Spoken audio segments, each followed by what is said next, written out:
pleased that Australia's eSafety Commissioner's Office was happy to participate in today's conference, but we didn't think it was fair to ask them to stay up quite so late to do so live. So please excuse my dishevelled early morning look as I pre-recorded this interview with Kelly Tallon, who's a manager in that office. So if we could play that in now, that would be great.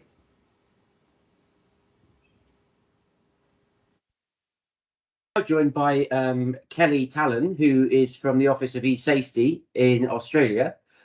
Kelly, would you mind just telling us a little bit about what eSafety does to start with? Sure. Thank you, Ian. Thanks so much for the opportunity to zoom in. And sorry I couldn't be there either live or in person, but I hope you have a great event. My name is Kelly Tallon. I am the Manager of Regulatory Policy and Strategy at the Office of the Australian eSafety Commissioner. For those who may not be familiar, eSafety is Australia's national regulator and educator for online safety. So we have a variety of functions that sort of sit across three pillars of work. We've got a prevention function, so we do a whole bunch of education programs, which is based on some of our in-house research that we do. We've got a protection suite of work, which really focuses on our individual complaint schemes and investigations powers. So if people in Australia are experiencing a range of legislated online harms, including cyberbullying of children, the cyber abuse of adults, the non-consensual sharing of intimate images, or if they encounter illegal or restricted content, such as child sexual exploitation material, they can report that to us, and we have takedown powers and also the ability to support complainants. And then there's a proactive and systemic change limb to our work as well. So we now, under the Enhanced Online Safety Act, which came into effect in early 2022, have some systems and processes powers as well. And the idea is that we can build on the insights that we've developed through that prevention and protection work to actually start lifting the hood up and building increased transparency and accountability and putting in some systemic measures for online services to protect user safety. Fabulous. And I guess one key part of that was age verification, which we think of as something of a foundation for a lot of other safety measures online. Yes. And you've just presented a report to the Australian government on, I think it was called the Age Verification Roadmap. Could you just tell us a little bit about what was in that report? Yes, of course. Well, as you mentioned, age verification is a very important component for a whole range of online safety issues and age-appropriate design issues. But I should clarify, the tasking for the roadmap was very specific. So we were asked to consider if and how a mandatory age verification mechanism for online pornography specifically, could practically be achieved in Australia. In addition to considering age verification or assurance technologies, we were also asked to analyze a whole suite of complementary measures, including educational measures, as well as relevant legislative and regulatory frameworks. So the roadmap was submitted to the Australian government in March this year. If it's okay, I might just begin by explaining how we built up our evidence base before I get into the findings. Great. Please, yeah, that'd be interesting, yeah. So we started with a call for evidence in August 2021 and received around 30 submissions. We then conducted extensive multi-sector stakeholder consultation with a very diverse range of participants. Importantly, that included age assurance and safety tech providers, and I want to thank those in attendance at this conference who did provide their valuable expertise and time to that process. We also conducted both desktop and direct research, including research with children and young people. That research outlining their views and experiences is available on our website for anyone who might be interested. And the final piece was commissioning an independent report from NX Test Lab to consider the range of technologies on the market. So that included emerging options such as voice analysis and capacity testing, as well as some of the more developed options, such as those based on facial age estimation and government-issued identity documents.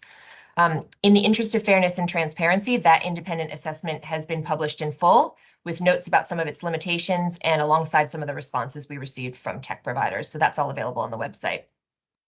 Having run through the method, sorry, I might turn to the findings if that's okay. But if you have any questions, I'm happy to answer. No, please do carry on. Great. So I'll try to be brief in running through the main findings of the process, but if anyone is interested in the full analysis, there is a very lengthy background report which we released on eSafety's website in August. But in sum, the main findings were first that a key concern among our stakeholders and within the research is that mainstream pornography is a potential driver of gender-based violence. Age verification can, of course, be one really important way to prevent children who've had no context about consent and respectful relationships from encountering and being influenced by that content. However, studies do show that young people over the age of 18 continue to be influenced by pornography, meaning that verifying that users are over 18 can't be the sole solution to the problem. We need to obviously have education that helps young people interpret the content as well. I think it's likely that probably everyone at this conference is well aware of this, but I think it is important to highlight, as there are some stakeholders out there who may see age verification as a type of panacea to this issue. Another finding was that children are seeing pornography in a large variety of contexts. Again, I suspect that's probably not news to anyone in attendance, but it extends well beyond pornography sites. It happens on social media, in messages from friends, in ads. And the experiences can vary based on age. Many of our stakeholders, including children and young people themselves, were much more concerned about younger children seeing the content. But interestingly, there was also a great deal of concern about children and young people of all ages seeing the content when they didn't expect to and when they didn't want to. So again, that points to the need to look at a suite of complementary measures layered on top of any age verification, including more requirements for services and devices to prevent sexual content from being served to users once they've ascertained that they're young people. And that's especially the case on social media services, where we know children only have to establish their sort of 13 plus to participate. And then a final bit that I wanted to raise was, in our consultations, stakeholders raised a range of considerations that, again, will be familiar to all of you in relation to age assurance or verification. So they raised effectiveness, looking at accuracy, circumventability, and the like. Privacy and security implications were a very big theme. Accessibility, issues of potential bias and discrimination, the need for regulatory oversight and redress mechanisms, and also the importance of consumer choice and what they felt comfortable with.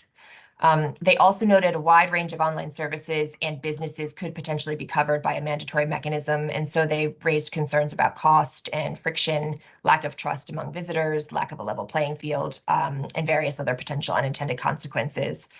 So eSafety found these concerns could best be addressed through a local pilot, basically building on the important work of EU consent.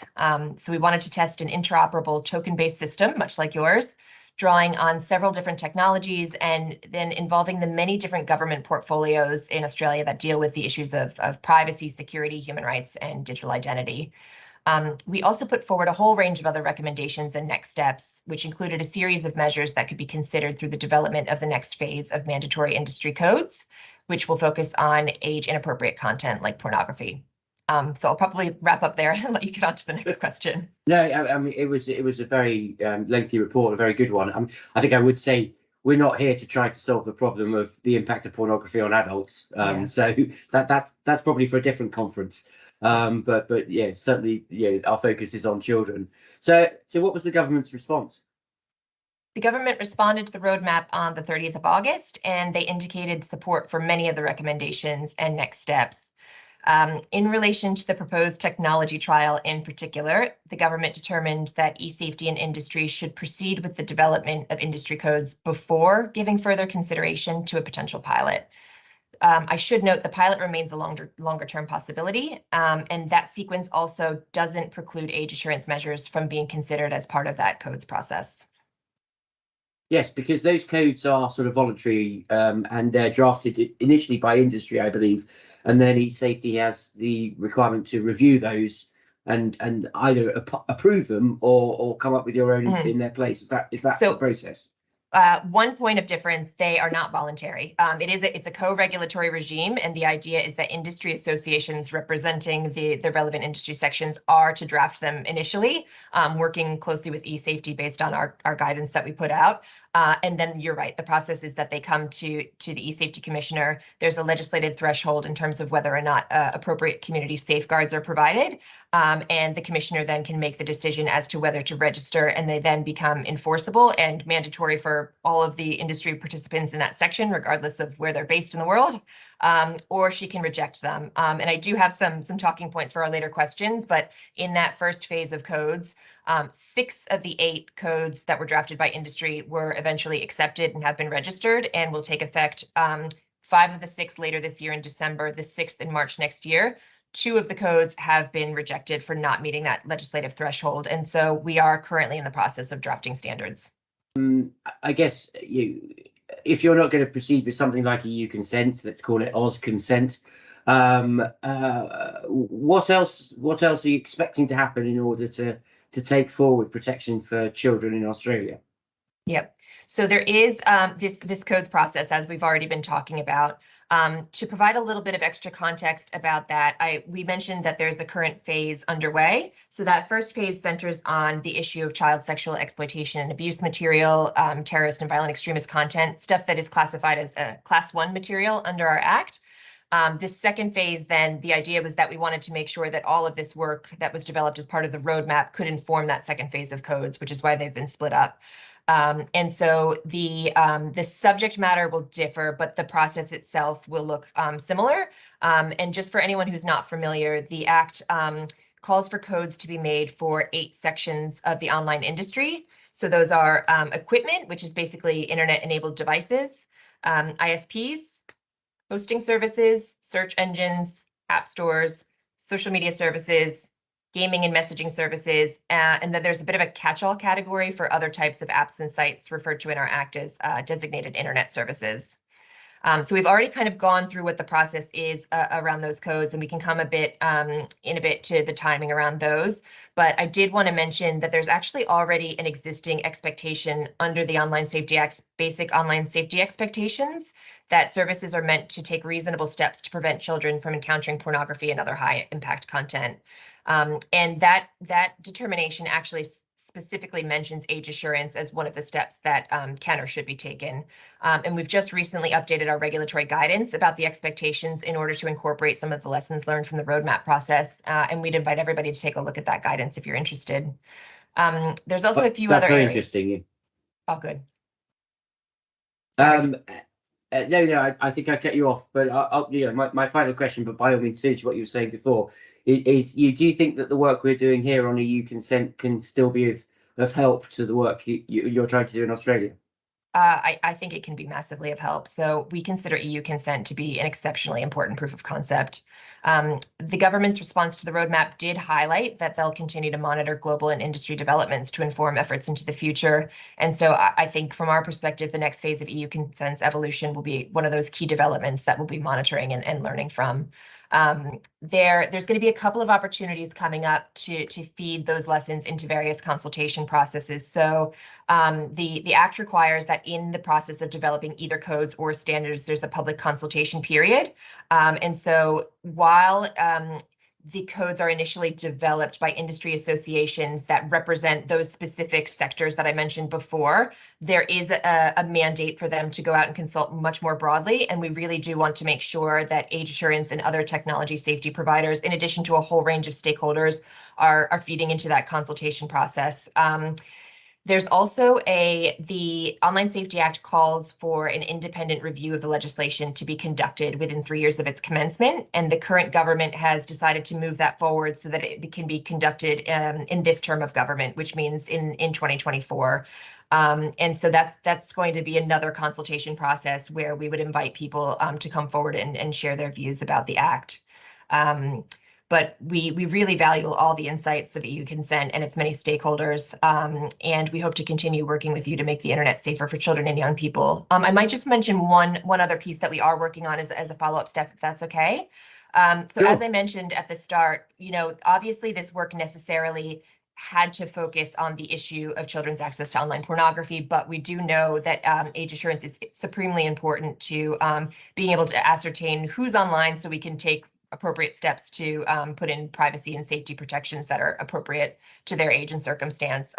And so we also know that our background report is quite lengthy, a little bit difficult to get through potentially. And so what we'll be trying to do is to distill down the findings of the background report and sort of separate out the issue of age assurance from pornography, and put out a bit of a position paper through our Tech Trends and Challenges workstream that's a much more succinct sort of version of eSafety's position on age assurance. And we also know that this is a very fast evolving space.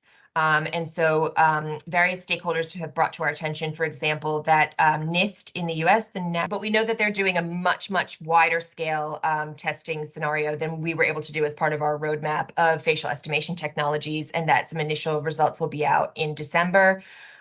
We know that various social media and other companies are increasingly rolling out either trials or full-scale age assurance operations all the time. And so we do want this to be a living body of evidence that we have that we can draw on. And we do want to make sure it's accurate and it represents what's happening on the ground. And so as we look to put that shorter form paper together, we'd also really appreciate the opportunity to consult with relevant stakeholders on that piece.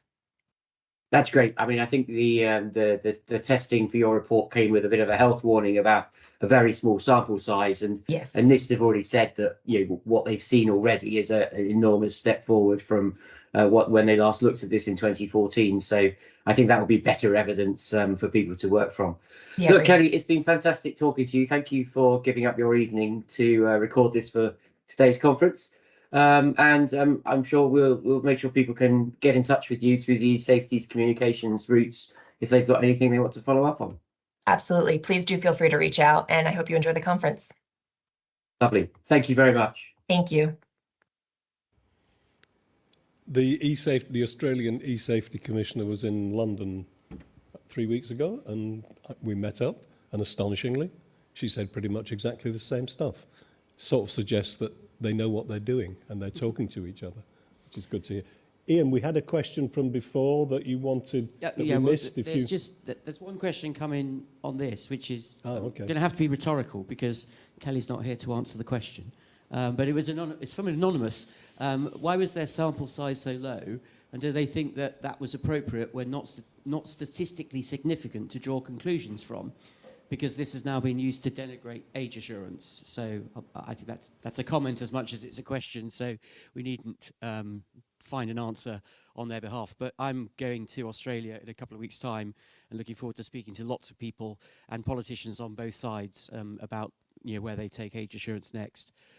If I may, John, we had a question which I missed earlier, and we've got a little bit of time. So this is to Tony. Which is for the new international standard. I think it was Jennifer Dolan was asking, when is it likely that that will actually be complete? Thanks for your question. International standards are a bit like UN resolutions. They're not the quickest things to come up with. They do take a bit of time. But we are well into the committee stage of the standard now.